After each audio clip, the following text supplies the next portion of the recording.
Oh, nice.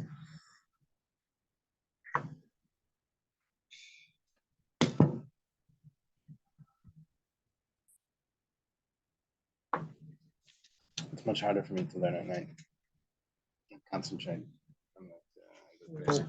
Me too. In the morning, it's like smooth. At night, I'm like fighting. You know.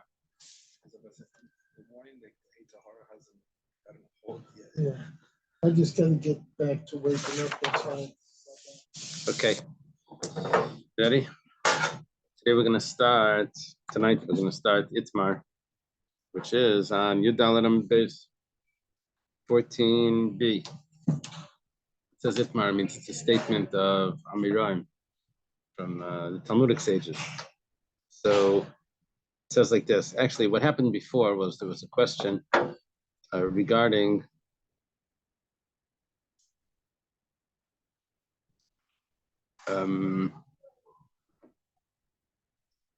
someone sells a field, and it turns out that the field wasn't really his to sell. So the guy that paid the money for the field wants to get his money back. So he goes to the guy that sold it to him, who's the thief, and he takes the money back. The problem is that there were improvements in the field. So when he takes his money back, he also wants to he lost all the investments that he put into it. He improved it. He wants to take more money than what he actually paid. So we had a question before. If Shmuel says that he can't take it. Shmuel says he can't get any extra money because it's considered ribis. The reason why it's ribis is because he paid, let's say, $1,000 for the property, and now wants to get the $1,000 back. But he wants to get, besides for the $1,000, he also wants to get 1,020 because he bought some fertilizer and some stuff that he invested and put into the property. So now he gave the guy $1,000 for a property that wasn't even his.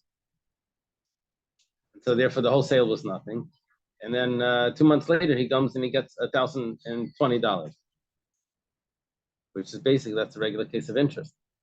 Now there was a property there that seemed to be sold. Interest in that, like the equivalent of that Isker thing, you know, that what's that star Isker? Yeah, but that's a totally different story. But I'm saying they did it without the star. I mean, it was a fake sale. Yeah. So really, all that happened was he gave him $1,000. When it comes to taking the money back, he takes $1,000, 1,020. Regular the 20 interest is for something else. I understand, but what it looks like is that he gave 1,000, he gets back 1,020.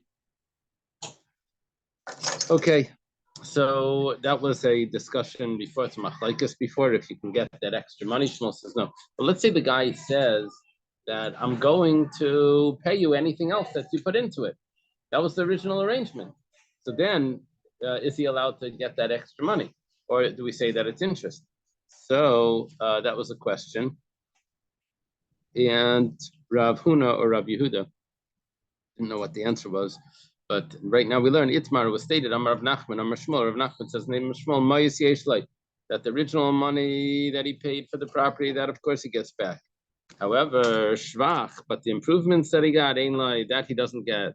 The reason is, and even though he told him clearly that I'm going to give you the extra, anything that you improve, I'll always give you back. And I'm giving full warranty on this property. Even if you invest anything, you'll get paid back. He doesn't pay it. My time, what's the reason? Even the karka ain't like, because there was no land that was actually sold, because this whole thing was all a fake. It wasn't his land even to sell. There was no transaction here. So schar ma'asav, all he's doing is he's taking interest. He's just taking interest. Okay.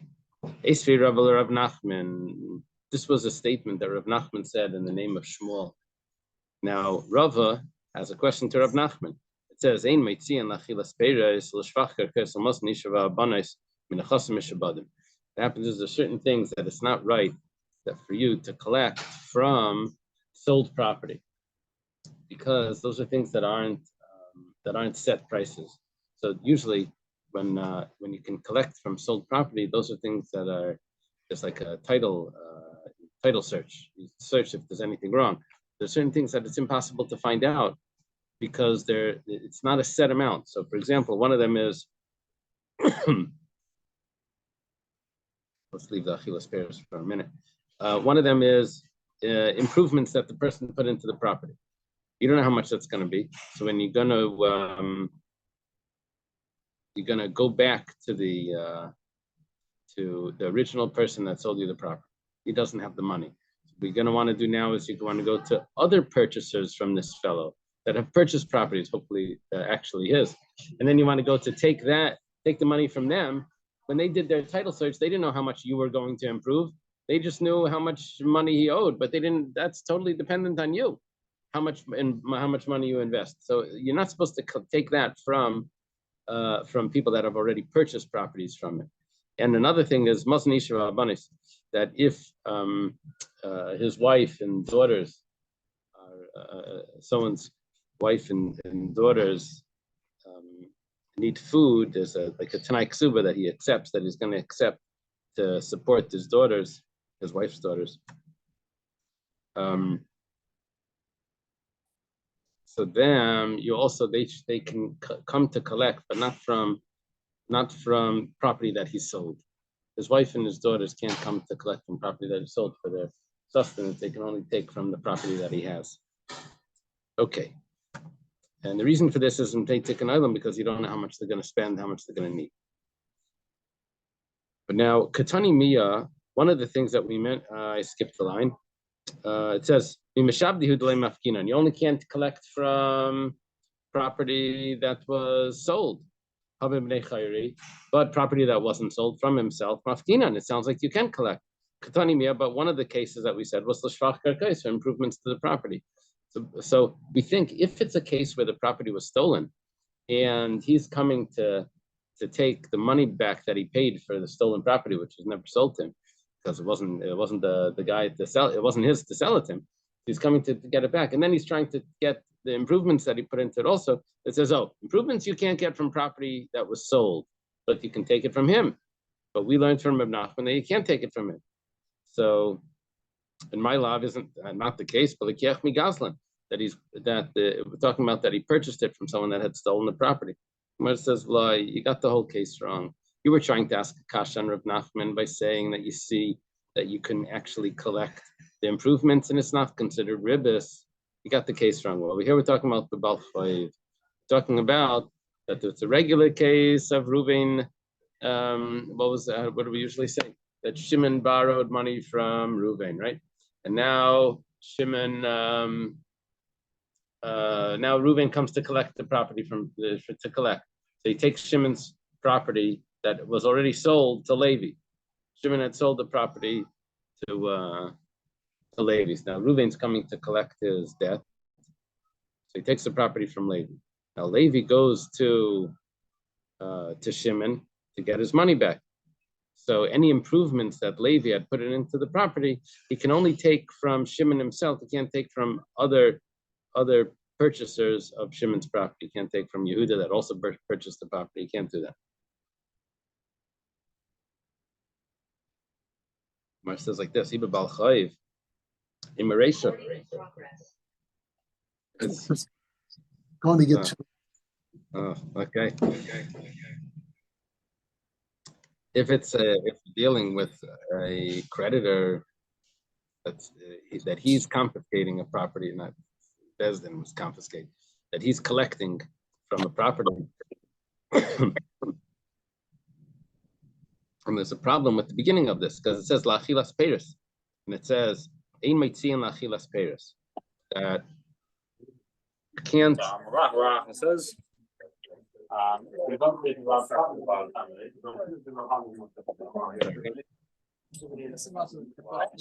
more.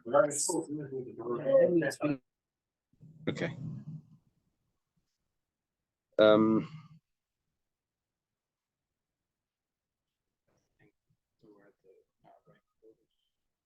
We didn't do the not ripe produce. That detail is coming up on 15b. Is that where you already have not ripe produce? Okay, that's a detail that here that the Gemara doesn't mention. Is it not ripe in bold? No. Not produce and the ripe is not in bold. Not collects from so. We had that discussion earlier. Oh, the right part is not in bold yet. Okay, because that's coming up later. Okay. It says that if a Baal Chayiv, if a creditor comes and takes a property away from the purchaser because the seller owed him money. Okay, so Ruvain comes to take a property away from Levi because Shimon owed Ruvain money. So Ruvain goes to Levi to take the property that was that had a lien on it. Now, in the property was also produce. So Shimon will now go to Ruvain, not to Ruvain, Shimon. So Levi will now go to Shimon. Levi is the purchaser. Now go to Shimon, and he'll want to take from him, besides the property the money, but he'll also want to take the fruits that were taken away from him.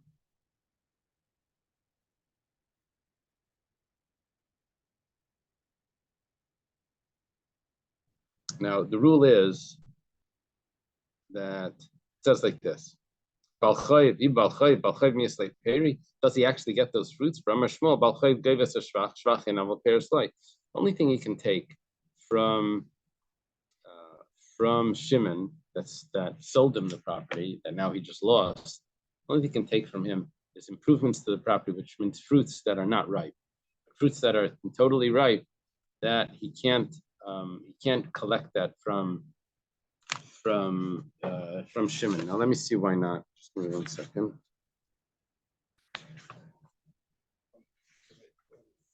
It was 2 months ago. There was the discussion that once they were ripe, they had to, or the owner had to receive like 4 back. Well, that had to do with damages. Right?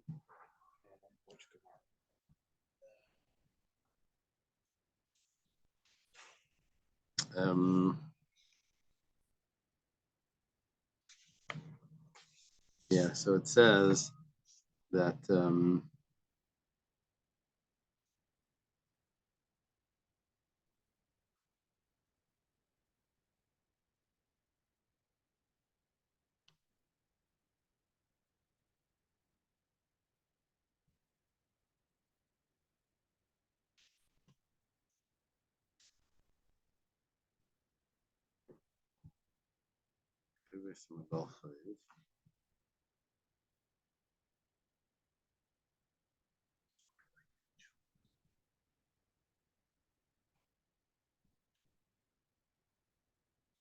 I think what's going on is that for some reason even though the peiros were the fruits,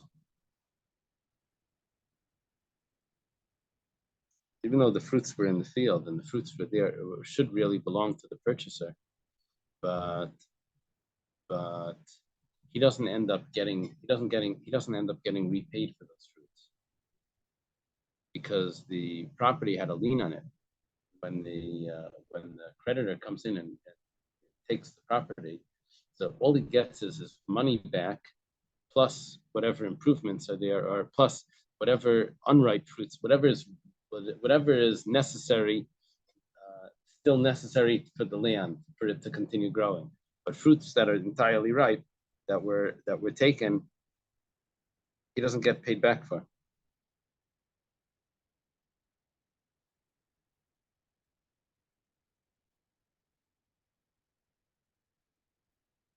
Yeah, I'm not sure why there's that difference.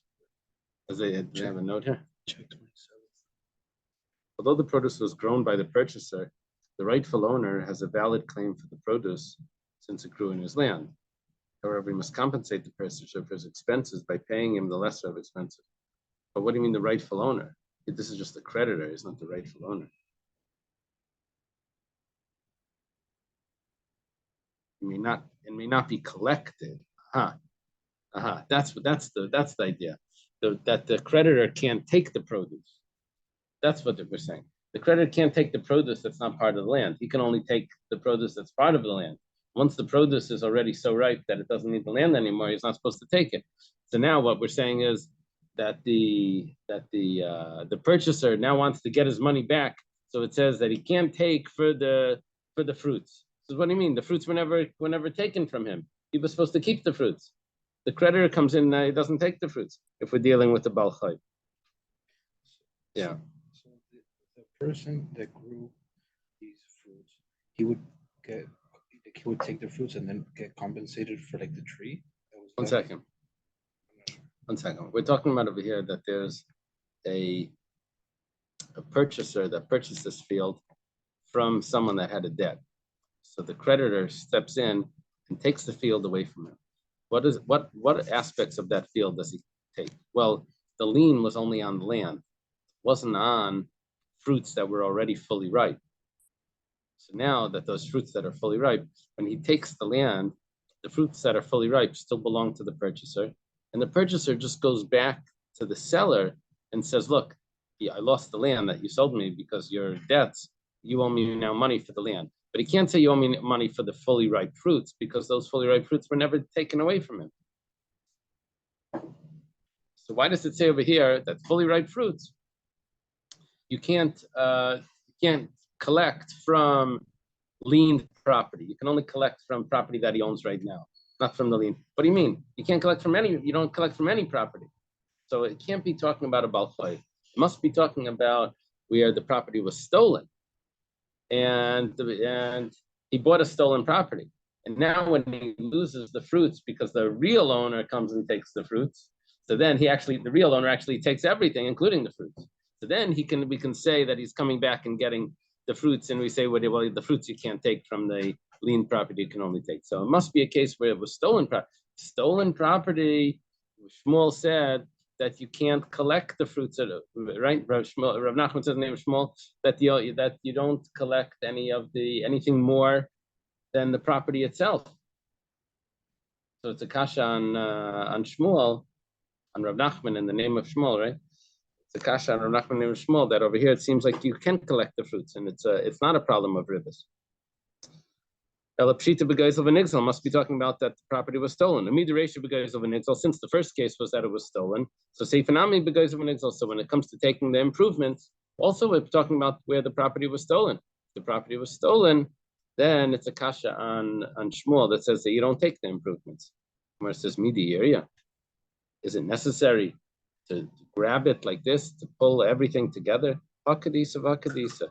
Let's say that the beginning of this brisa that we're quoting, that's referring to property that was stolen. Because only if it was stolen will the purchaser want to get the produce back, because it was taken away from him by the original owner, by the real owner.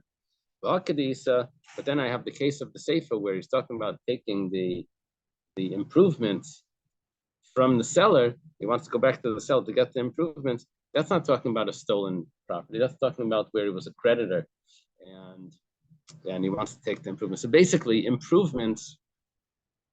We have no proof that in a stolen property, the purchaser is going to end up getting the improvements. Because when we spoke about the improvements, we were talking about a different case, not a stolen property. We're talking about the creditor comes in. You would go after the person that sold the stolen property for those improvements? You would go after the seller, yeah. It says, Valitani Hachi, but we have a brisa that doesn't say this. We have a brisa that says, L'shvach karkais kesad, what's the case of improvements to a field? It says like this, if someone stole the property from his friend, and now it's being taken away from him, probably in court, right? When he's coming to collect, we didn't say anything about a sale here.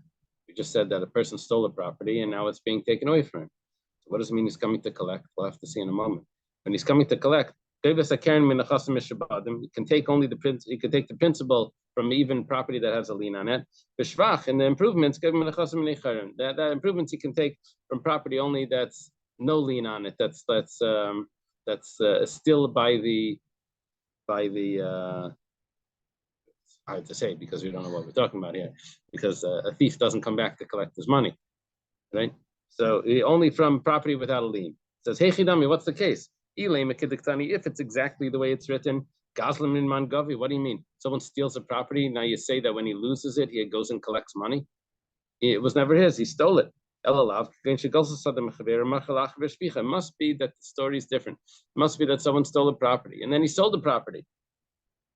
And now the purchaser wants to get the money that he paid plus his improvements. And for that, we're saying that the improvements you can't take from property with a lien on it that was sold. You can only take it from the seller, which is the thief. So again, we have a question on Shmuel that says the improvements you can't take at all because you basically paid money for a property, and now when you're coming to get your money back, you're taking more. It says I don't understand. You had a question on this brisa because it doesn't make the brisa didn't fit, so you had to adjust the wording of the brisa and say that we're not talking about where a thief stole property. We're talking about a thief stole property plus he sold it. It says once you're adjusting the brisa, just say that we're talking about a Baal Chayv, talking about a creditor. You anyways have to edit it. Okay. Tashema, come and listen. It says, Achilas Peiros, Ketzad. What's the case of Achilas Peiros? We mentioned before that he's eating the fruits. He said, what was the case of the fruits? It says, Haresha Gazel Sadam Yechaverai. Someone stole property from his friend, and now he's losing it because the court is taking it away. And he's coming to collect. Again, we have the same problem. Who's coming to collect? The fruits he has to get from regular property, but the principle that he can take from property with a lien on it. Hey, Chidami, what's the case of the property? What's the case that he's coming to collect? I thought you said he's a thief. A thief doesn't collect money when he's losing what he stole. Today in the yeshiva there was there's another yeshiva where I work. I work in the Masifta, which is like the high school. Then there's these older boys that it's called the Zal. Anyway, there was a some extracurricular test where they won prizes. Someone cheated on the test, on this extracurricular test that they had. It wasn't like it was like where the highest prize gets into a raffle type of thing. Anyway, they approached the guy. You cheated. He said, "What do you want from me?" He was sitting right next to me with the paper. What? They were shocked. They couldn't believe like the way that sort of logic. Like, what do you want from me? Like, what are you expecting me not to cheat? Like.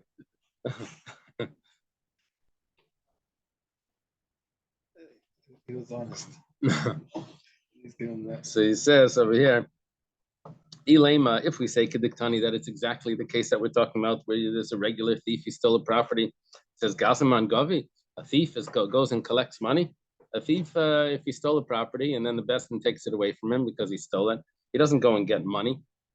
Elalav, it must be where someone stole a property from his friend, and then he sold it. And when he sold it, then there was actually money that was paid. So now he has to go and get his money that he paid back. Talking about the purchaser, he has the money that he has to get back. So he gets that money back. What about the improvements that he put in so that he can only collect from? Basically, we have the same question again. It seems like the improvements you're going to be able to collect. Rav Nachman named Shmuel said that you can't collect. Rava, we're going to have three answers now. Rava says, Rava says we're talking about that he stole a field that was full of fruits. He ate the fruits. We're not talking about a sale here. We're talking about the original thief. He ate the fruits. And he also dug. He ruined the field. He dug in it pits. Now, Bun Nixal, the original owner, comes Ligvais Keren to collect. So what we're talking about here is the field itself he's going to take. But what about we mentioned that there was a payment. We thought that because the field is being taken away from the thief, now the thief needs to get his payments back. But the thief doesn't have payments. So rather, what we're talking about here is that the original owner, it's called the Nigzal, he needs a payment because the property that he took is not the value of the original property that was stolen from him. So he needs a payment. So that payment that he's going to get, he can't take the payment from the other property that the thief has stolen. He can only take it from property that the thief still owns. Karen gave me the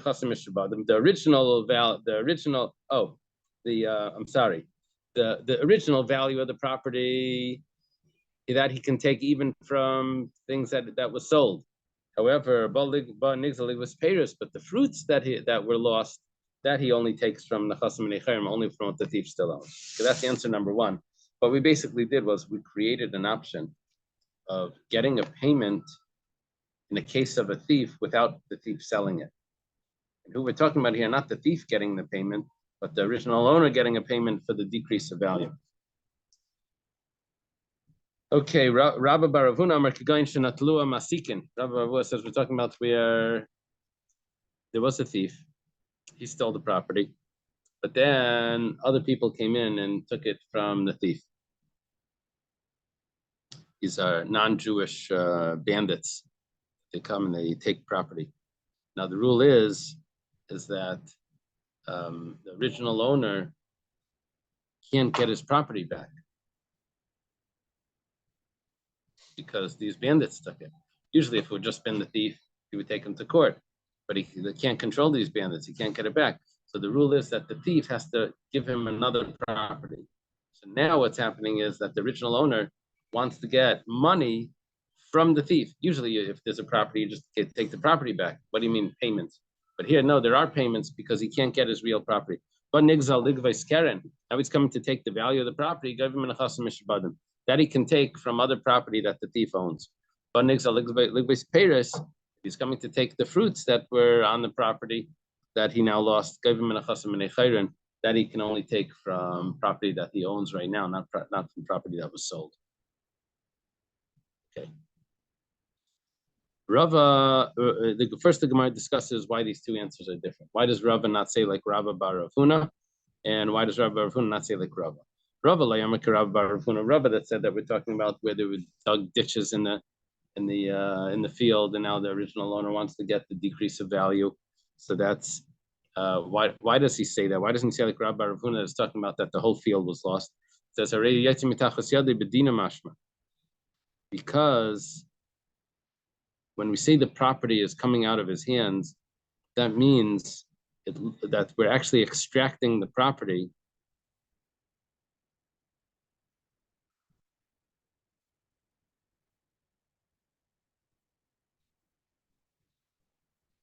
Let me see how they say it over here. With the bold implies that the field leaves by legal means, not by illegal force, as through the extortionist. So that's what the masikin are, the extortionist. So we're taking the field through legal means. Okay. The other case is that the field got lost because by the extortionists, by the bandits. And so why does Rava bar Ravuna not want to say like Rava? He says, because according to Rava, when we say the field is leaving his hands, we're saying that the field is leaving his hands as is. But according to Rava, the field has gone down in value, and it's not the original field. So we don't want to use the word "and now it's leaving his hands" because it's not the original field, because now it's decreased in value. We have another answer here. Rav Ashi says that there's actually two different cases going on. We're talking about talking about that he stole a field from his friend that was full of fruits. And the thief had eaten the fruits. And he sold the field. The purchaser now wants his money back that he paid. So gave him an achasim mishbad. Okay. So if he's taking that, he takes it from the. What about the improvements that he put in that he doesn't get? It's not a kasha on Shmuel. So why do you say Paris? That's talking about another case. That's talking about Ban Nigzal Ligvas Paris. Let's say the one that lost the original owner wants to get the fruits that were eaten by the thief, then Gavim and Chasim and Nechayrin, that he takes from the thief's regular property. Okay. Bein l'Rava bar Ravuna milva al pehu. Milva al peh in a Gavim and Chasim mishpadim. If we're dealing with a thief. So there's two types of debts. One type of debt is there's a debt that's in the document, And then that creates a lien on property. So if the creditor wants to get it, he can get it even from property that was sold. There's another type of debt. It's called milval peh. It's only an oral agreement. If someone borrows money, so when the creditor comes to collect the money, he can't go to sold property because there was no document here. So there's no lien on property. Now the question is, what about if someone steals a field and he damages the field, or for some reason he can't give the field right back? Either the field's not here, or not here. It's out of his hands because of the extortionist, or it was a decrease of value. Now, so the original owner wants to get his actual value. So is that considered a milva b'shtar? Or is that considered a milva al peh? Is that considered as a document, or is it considered where should it be able to collect the debt from? From sold property, or only from property that the person owns? So we're thinking that because it's just a debt, it's just a milva al peh. It's just an oral agreement, but it's not there's no document. So why are we saying that he can actually collect it from property that was sold? Other people that bought this property, they didn't know that he had stolen another field somewhere, and that doesn't get put down in titles, that he damaged someone or something. Okay. So Achamayaskin and Kashamat Bedin are saying no, it does get put down in the title search. Why? Because he already went to court, and the court already paskin that he owes money. And so then the person purchased the field, and then he sold the field after the court already ruled that he owes money. Someone had bought the field off him. The guy's really a professional thief. But in that case, the person that owns the debt is the one responsible for paying, not the purchaser. Over here we don't have a debt. Here we're talking about someone stole a property and he damaged the property. Then he went to court. The court says, okay, you have to give the property back, and you also have to pay for the damages. So now there's a debt that's in a document, the court documents, that say that it doesn't have to be actually in the court document, but the court ruled that he owes money. Okay, now, quickly, before the property goes back to the original owner, he quickly sold the property to someone else, which of course it wasn't his to sell. But now the purchaser now wants to get his money back. And he also wants to get the improvements that he put into it back. So 1 second. So whatever the case is, whether the improvements he does or not, that's but our question now is, you said that there's original money he should be able to collect even from other property that was sold. But we said that it's only an oral agreement. Said no, because it was in Bezdin already. That's considered like an agreement, a promissory note in a document, like a debt that's in a document, and you can collect from sold property. In other words, the court creates the lien on the property, and then he can collect from other people that purchase properties from him. If that's the case, Paris Nami, so why can't he collect the fruits? There should be a lien on the fruits as well. Why are you saying the fruits he can't collect? So it says, we're talking about that the court case only was regarding the actual property and the debt and the decrease of value to the property, but it wasn't about the fruits. Mar says, my pascha, how did this happen? Where it's only the court case was only on half the case and not on the other half. This is like a real doichek. Mar says, well, probably if he's making a claim, he would probably claim the principal first before he claims the other improvements. Okay. Do you want to stop over here? Tired? No, I just unfortunately keep on getting interrupted. We go on? Yeah. You lost me half an Whenever. hour ago anyway. Okay, let's leave it over here. We're up to V'savar Shmuel. So in summary, the results of the scam is Thank you, Rabbi. Okay, have a good night. Right. Good night.